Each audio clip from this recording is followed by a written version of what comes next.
नमस्कार दोस्तों, कैसे हैं आप सब। मैं हूं आप सभी का मिथिलेश प्रेमी और अभी बैठे हैं राधिका रिकॉर्डिंग स्टूडियो दिल्ली, जो कि अभी समय तो काफ़ी हो रहा है, कम से कम 3 बज गया है और अभी बैठे हैं राधिका रिकॉर्डिंग स्टूडियो दिल्ली। और मेरा आज एक गाना रिलीज हुआ है KKR भोजपुरी चैनल से, जिस गाने का नाम है नजरवा तोहरे न लागे।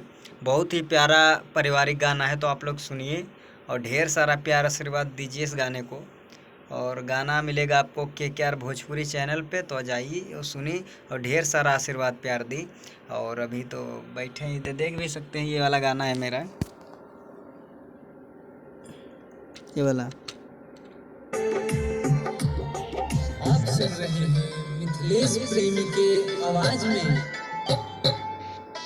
काम के छोड़ के गई बाबा हरवा और लगा दी गजरवा नजरवा तोहरे न लागी, नजरवा तोहरे न लागी।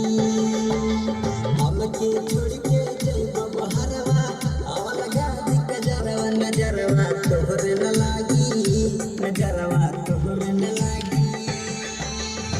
बहुत ही प्यारा गाना है, तो आप लोग सुनिए और लाइक कमेंट ज़रूर करें और ढेर सारा आशीर्वाद दें अपना मिथिलेश प्रेमी के। और फिर मिलते हैं नए वीडियो के साथ, तब तक आप लोग इस चैनल को सब्सक्राइब कर लें। धन्यवाद।